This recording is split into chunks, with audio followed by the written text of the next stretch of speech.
Welcome to the Realm of Ideas is Free to All. I'm Bruce Gemmel, researcher coming to you from beautiful New York City. It's 3 o'clock Sunday morning, and this is episode 18. What is an unbreakable bond? We've spoken about this in the past in the course of these lectures, and we're going to go a little bit more into detail. We've kind of given some examples, but now we're going to kind of talk about it as a kind of a structural component. We've talked about examples of them and kind of like what we see and kind of indicators of certain things, but now we're going to kind of talk about like how it actually operates. So what these are a series of talks that I give, kind of series of ruminations that I feel are important to me in terms of like identifying the character and nature of my work as an architect, as a researcher, as a draftsman.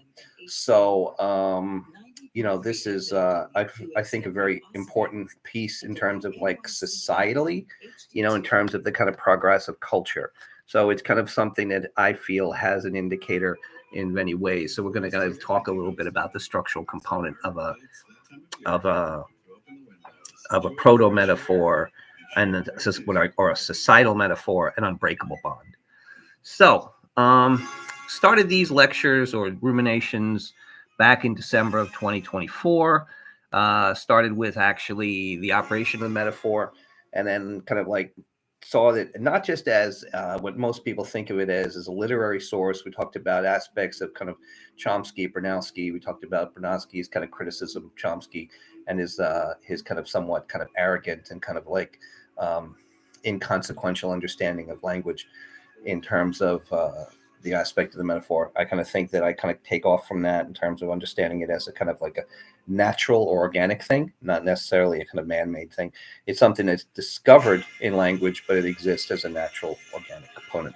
Anyway, we talked about that. We talked about the organic metaphor and how it exists kind of like is a component, accretion, or entanglement of things in the natural world.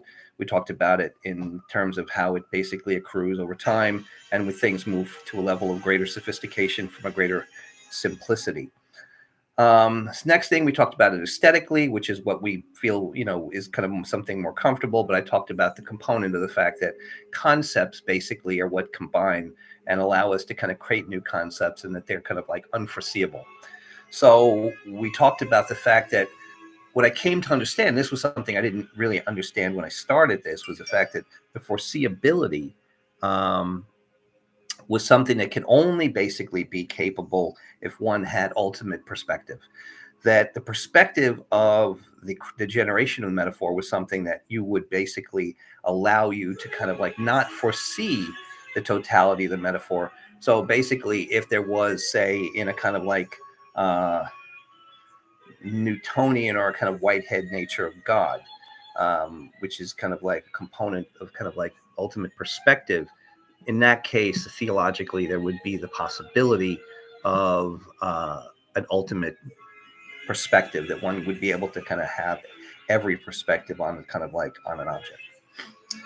So then the next thing was to talk about the idea of it in the societal thing, and then we talked about the idea of an unbreakable bond.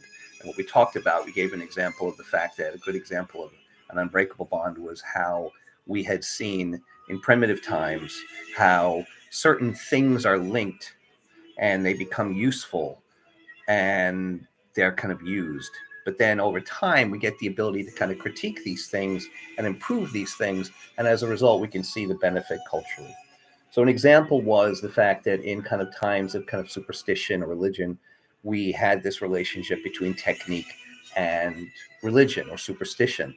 And that in the Renaissance, we had noticed, and in the times of the Romans, and then resurrected in the Renaissance, we saw the idea of technique being related to reason and ultimately technology and science. So what happened was we could compare the results of these processes and understand the benefits. So we did silly dances, we sacrificed virgins, we murdered what was alleged to be witches, even though there were no such things, and even though that was in modern times, witches. But the thing is, we still had that idea of like linking our technique to superstition rather than kind of taking it to reason. So the idea that if we did a silly dance that it would rain was something that was completely absurd, and we weren't capable of being able to kind of find a way to kind of critique that or kind of understand, appreciate how that was foolish. Once we understood the fact that our science could be related to technique and technology, we were able to kind of like make tremendous improvements in terms of that particular unbreakable bond. So the unbreakable bond that exists between technology and science has been able to be seen as tremendously beneficial in terms of our ability to advance technology. Now, we're not talking about the ability of technology in the ultimate case of morality. We're just talking about technology in terms of the sense of this unbreakable bond is better than the one we had previously. Now, what I did then was we talked about some of the ones that we had. We talked about science and value, liberty and freedom, tolerance and liberty, liberty and selfishness, sarcasm and humor and tolerance, criticism and reason, reason and progress, liberty and progress. And we found that what we have coming out of a certain tradition, much maligned these days, unfortunately, but that's, I think, as a result of envy and jealousy. Hi, Cuddle. Hi, you're turning this down so they Okay. can hear you. So I think that the thing is, if one was to look at these things, hi, P. Hi, You know. beloved. Hi. It's my beloved. Hi, P. Who I love. Oh, love this one. So, in terms of the benefits of these things, we've also been able to kind of like see these things as kind of like things that we can see that have, I think, two main components. And one component that is that these things are tied to a circumstance of what Ortega Gasset would call the destiny of a people or a group. And the other one is it's kind of a way to kind of like check yourself in terms of how it's viewed in society as checking in terms of societal health. So we talked about that in the past, and we can always go back to that idea, you know. So it's a social and cultural thing. In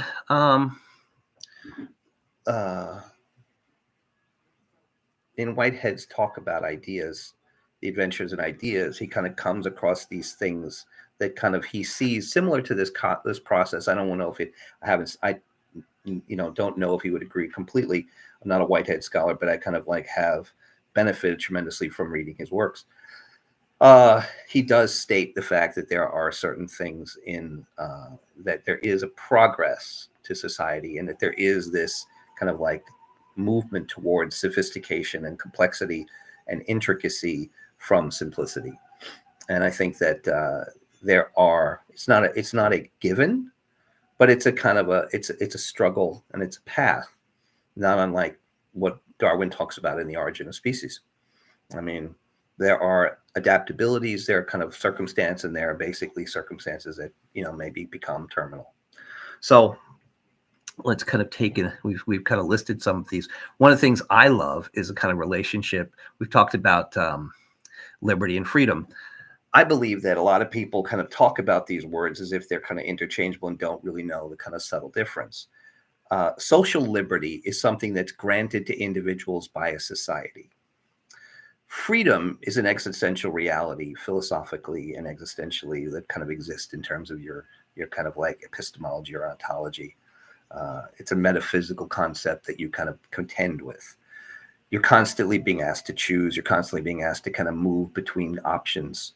So freedom, I believe, should be granted the greatest amount or greatest range of social liberty, because it's what allows you to emancipate yourself in regards to your freedom. Your social liberty allows you to kind of move with the greatest ease in this incredibly complex, intricate reality of freedom. So that's one. Another one I like is sarcasm and humor as relates to tolerance.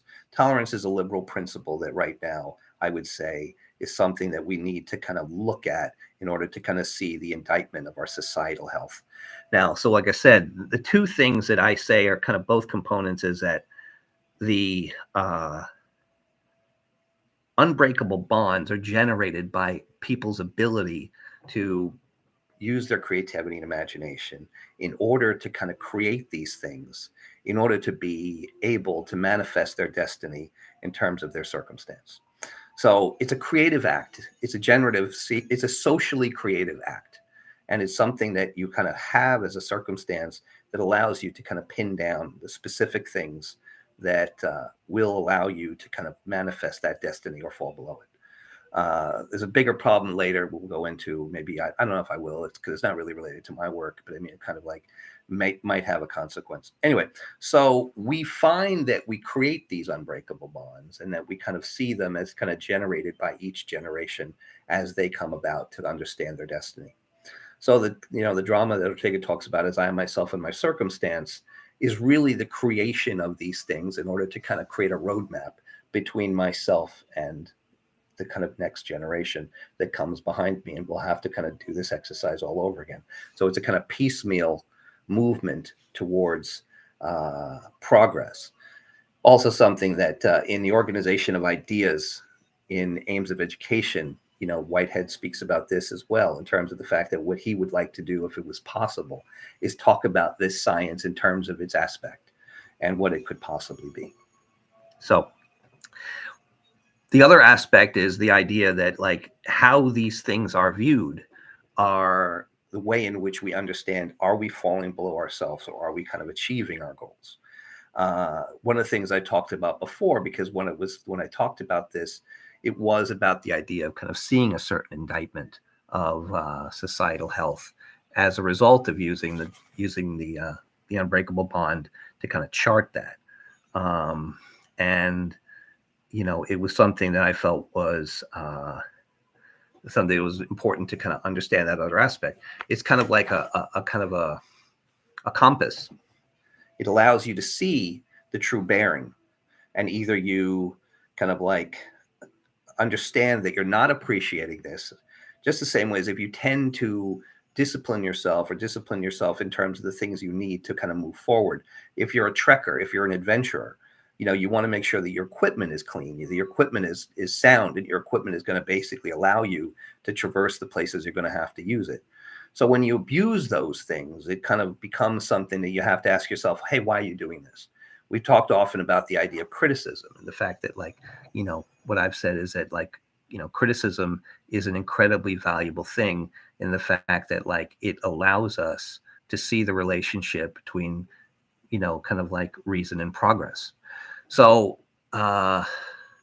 criticism basically comes about because that we basically have observations and we have discernment. So what happens is I make observations, but without the ability to have discernment, these observations are useless. So again, we're kind of employing that idea of reason as opposed to superstition. So this is kind of something that is built upon, or kind of it can kind of be networked into a kind of another idea or another metaphor. So the idea of, the kind of relationship between technology and science allows us to have this relationship between observation and discernment, which we call criticism. So I basically make observations related to the information that's under scrutiny, and you basically have to understand if that has merit. So your ability to make judgments and have this and make discernments.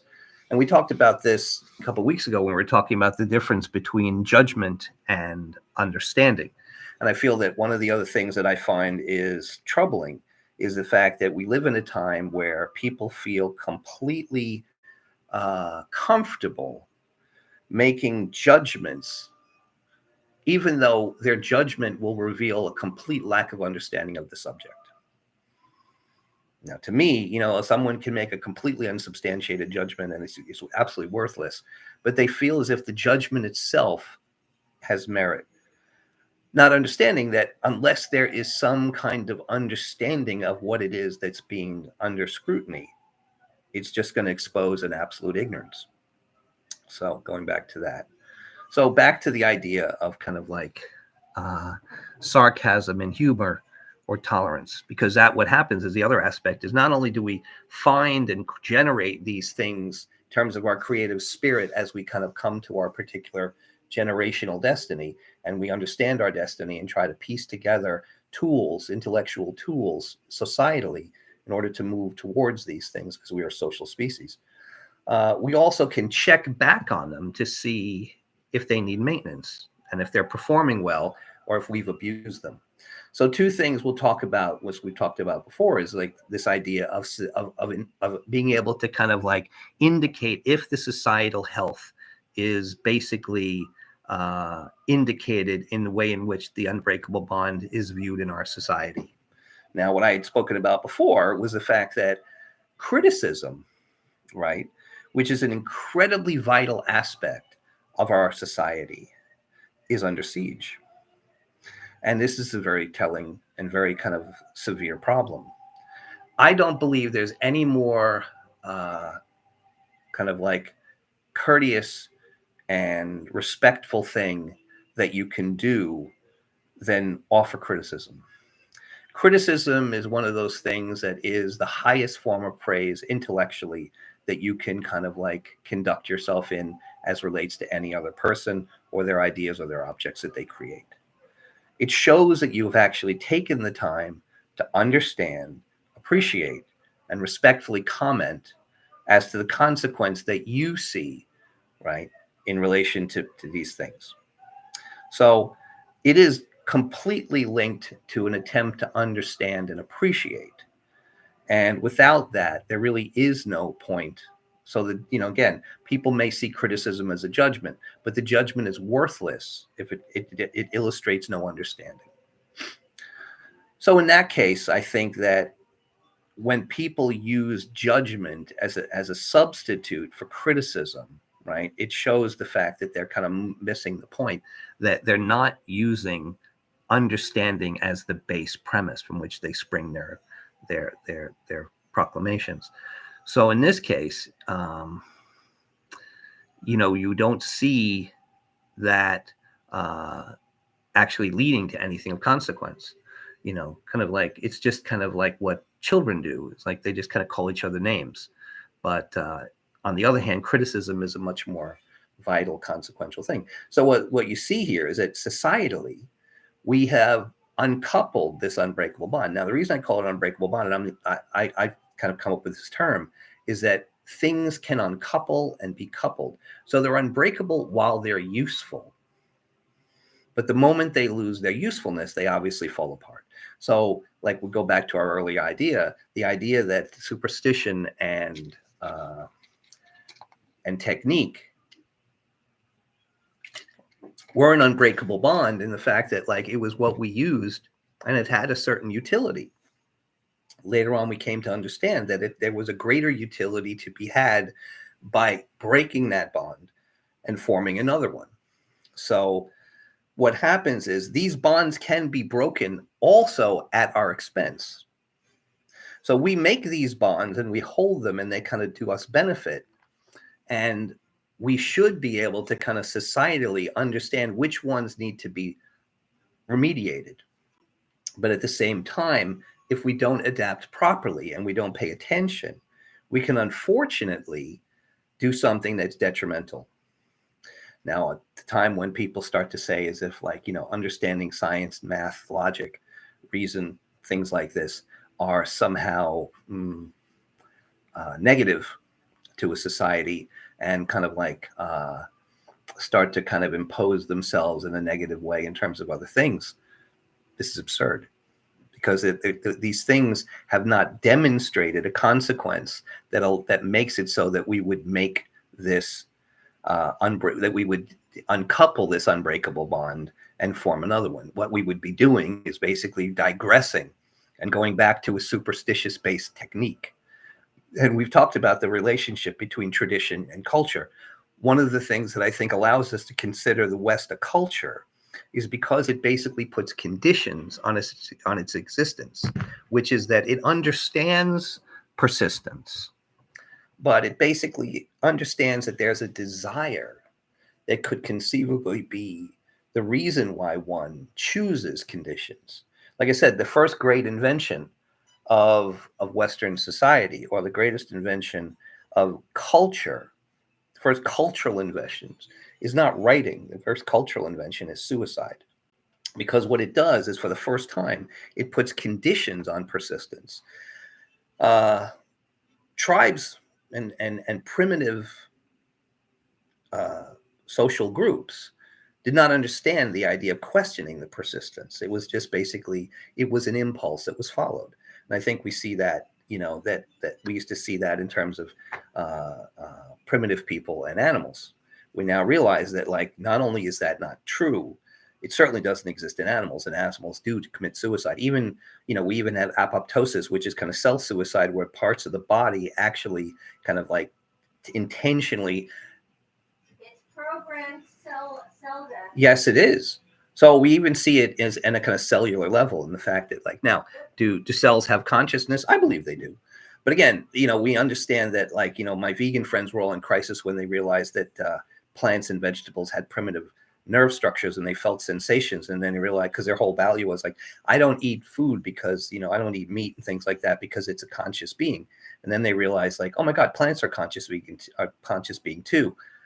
And they said, like, well, maybe I can eat dirt, rocks and stuff. But I mean, they're kind of it's kind of a crisis. Now, I mean, I always looked at it like, this is not my hill to die on, but I kind of felt like, it was the kind of thing where we understand now that animals also do, and even, like, more indigenous people had also these kind of concepts of, the idea of sacrifice for an individual, or the idea that there are conditions on what you would consider.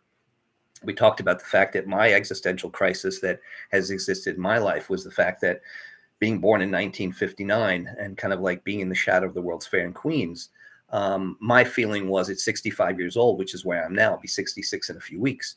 My feeling was, at this age, I would be traveling in a deep space probe towards the opposite direction for where I came, straight out from my point of origin, towards the horizon, to basically have my body and my ship to disintegrate along its adventure back into the stardust from which I came, as Carl Sagan said beautifully. So, in fact, there's a beautiful video, I think we've seen it, where Carl Sagan goes through the organic metaphorical entanglements of life in his Cosmos series. It's brilliant. It's like maybe 5 minutes long, but it's absolutely one of the most well-observed things in terms of the organic tree that I've ever seen. It's just simple and beautiful. So if you can look it up, see it. So now the situation is, we have the unbreakable bond, and the unbreakable bond in this case is that of the ones that we construct, but we also have to look and see them. So now criticism, that idea of observation and determination, kind of like understanding how I discern those things that are given to me, is that you have to develop the ability to judge and understand that which is being told. So that relationship between understanding and judgment is a kind of a key understanding that we spoke about. And I think it's one of the things that we kind of seem to be missing. So that's the other aspect, is the way in which you can use your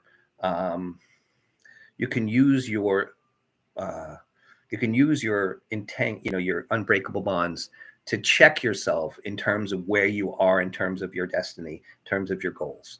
And that's the kind of thing that I think we need to kind of look at. I mean, it could be a form of analysis. We could basically probably make a field out of it, kind of analytical studies, or, kind of metaphorical studies in terms of the unbreakable bonds that exist in any kind of network structure, any kind of societal structure, see how they change over time. I think it'd be archaeology and anthropology are such dead and kind of useless fields at this point. It would be nice if they actually employed something of consequence rather than their emotions and just their kind of like feelings of what, makes them feel bad or make them feel sad, or, their kind of bitterness about, the nature of their resentment towards things of genius. But that's a separate issue. I mean, I don't have any, you can understand, I don't have a tremendous amount of respect for, anthropologists, and,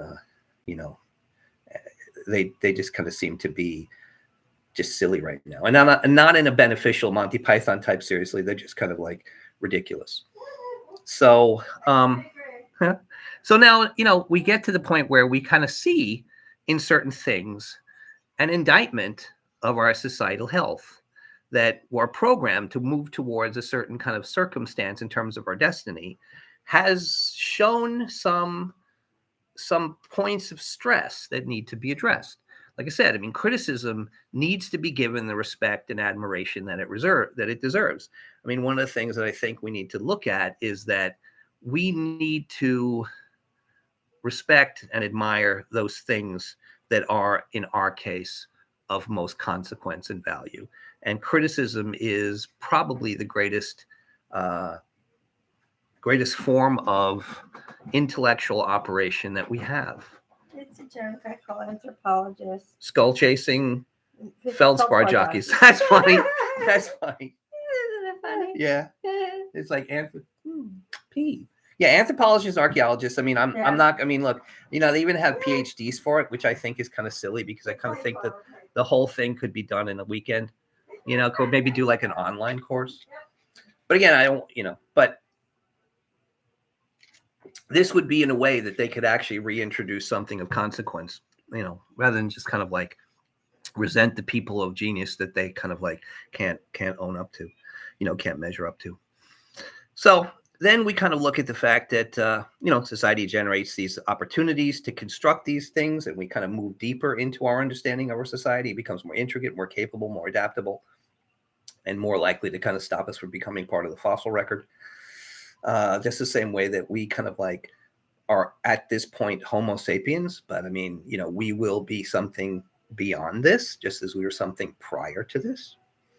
And then, that other idea of the kind of indicator of the societal health. Like I said, another one that I find interesting is that right now I find this desire for an unbreakable bond between sarcasm and humor and tolerance.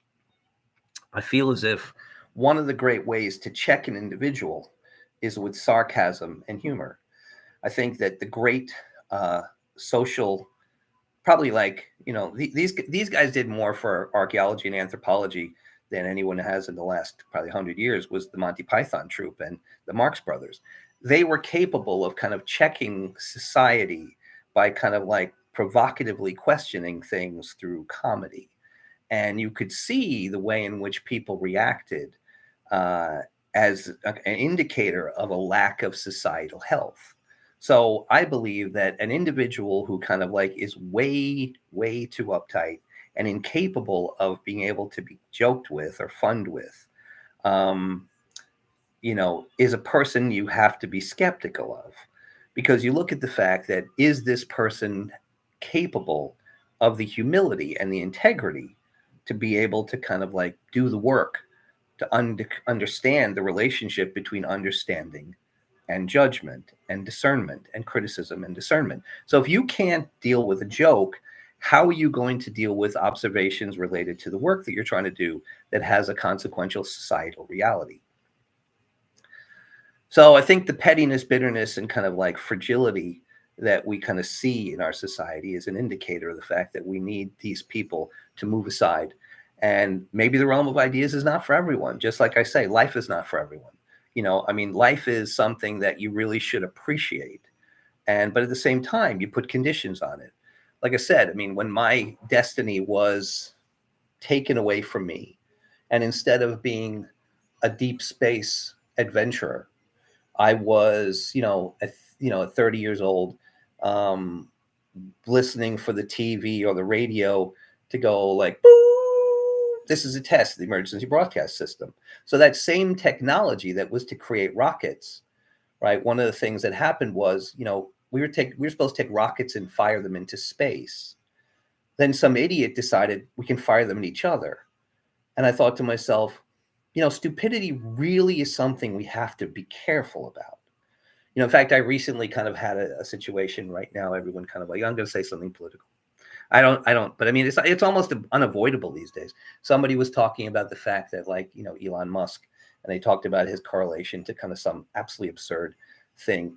And they kind of said, well, this person who's, I'm not going to, say was trying to do electric cars and he had rocket ships. I said, yeah, but the difference was he shot them at people, right? The V1 and the V2 rockets were shot at people, not at the stars. They weren't kind of like, they weren't used. So there's an unbreakable bond between the rocket ship and it's adventure. So in the case of the, kind of like degenerate mind, right? The rocket ship is linked with destruction of a society, power, kind of like manipulation and conquest. So the conquest was of other individuals rather than the conquest of the horizon. So the idea is, how do I get to the horizon? So in this case, this individual wants to basically take these same things, right? It's like, I have a hammer. Now I can have a hammer, I can build a house. I can all take a hammer and beat someone to death with it. The difference is the bond that you make. This is a weapon of destruction as opposed to a weapon of construction. So I think that's the kind of thing that we need to kind of like be a little bit more intelligent about. And I think, again, if we were capable of kind of like of understanding for judgment, our judgment would have more consequence. But we're not trying. The sad thing is we just kind of feel as if like our desperation, our emotional frailty, like we talked about the idea of being emotionally attached to ideas. Again, I'm not negating what Hume says brilliantly, is the fact that the passions drive the individual and that reason basically tempers those things. I'm not negating that. What I'm saying is, when you find something that is no longer valuable or consequential, you don't benefit yourself by continuing to keep it. So that at the point where you have these things, and again, Hume talks about the idea that truth is not something that we may ever be able to completely possess, but there are aspects of it that we can use that have a consequence or value. And I use the example of a map, that I kind of basically take a piece of paper and I draw two-dimensionally a map of a three-dimensional terrain. And I use that map, and it has value in getting me around to kind of to achieve certain goals that I need in my daily life. So in that case, I basically have that illustration of the fact that I have taken certain relationships and understanding and forged this information into a set that allows me to kind of have it have consequence for me. And that's what we need to do. We need to kind of find these things and kind of like, I think what happens now is there's this deceitful intent to kind of what people call frame things.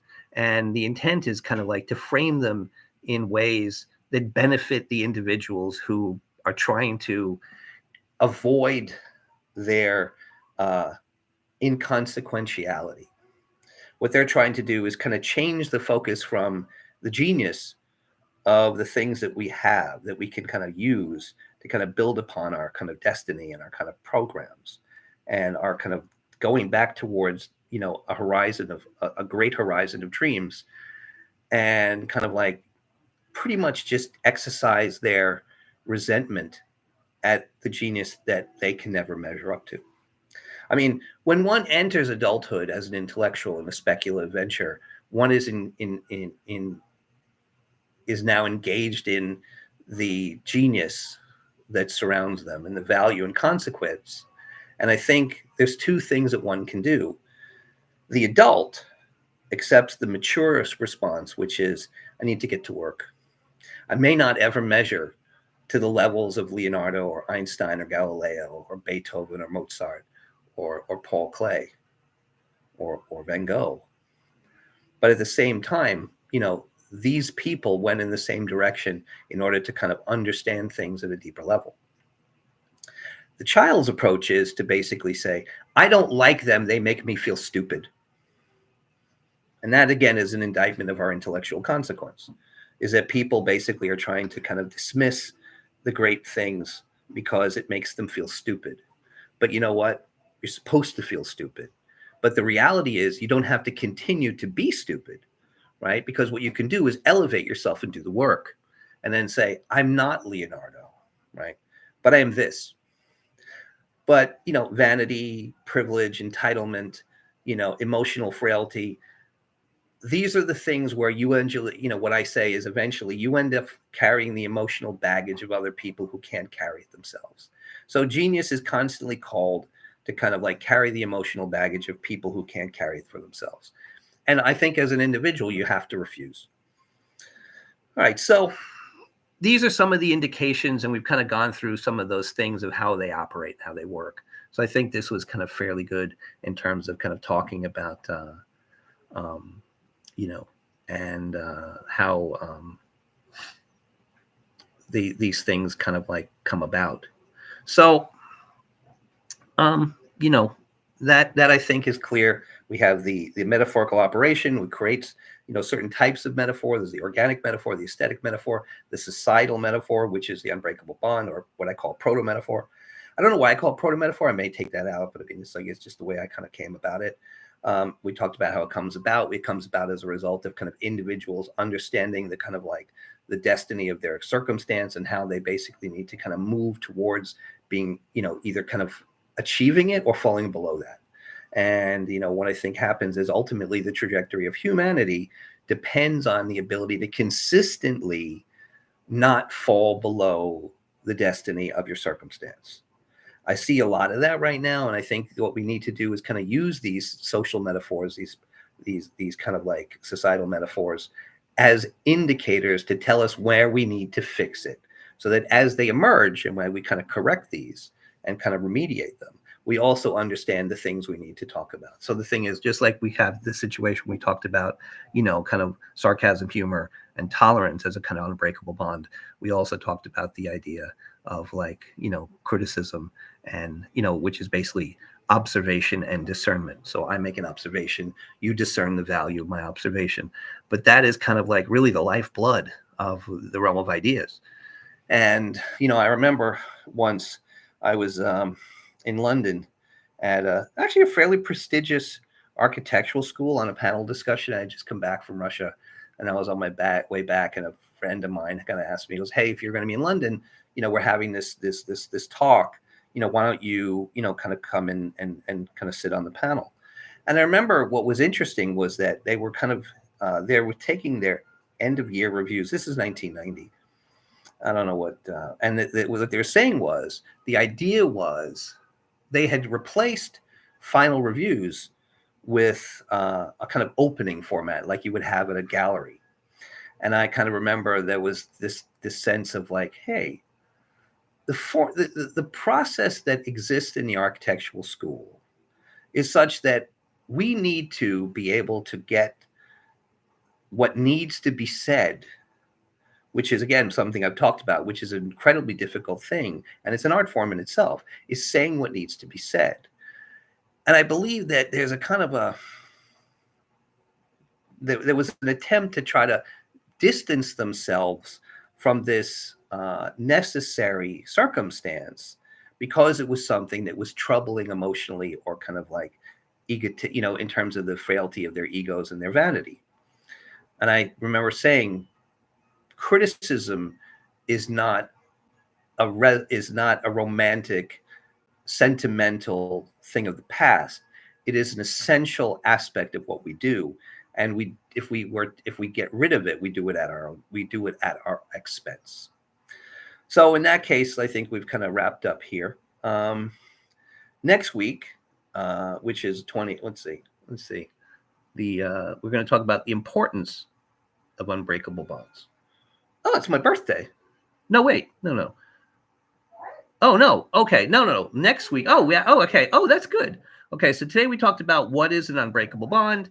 Now, next week, we're going to talk about what are important unbreakable bonds. So what I'm going to do is I'm going to try to identify those which are most identifiable and valuable in terms of our circumstance in 2025, and how we need to kind of identify these things so that we keep ourselves towards our destiny. So I'll basically talk about our particular destiny, the objects towards civilization that we're dealing with, and then necessarily the unbreakable bonds that are kind of basically have been formed, are being formed, and basically will kind of allow us to kind of understand that particular circumstance.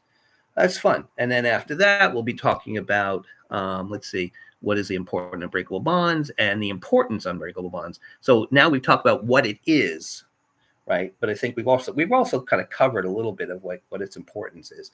And its important is it's the creative, generative strategy or generative process to basically deal with and attack the destiny that you come to as you come to maturity as an intellectual in the realm of ideas.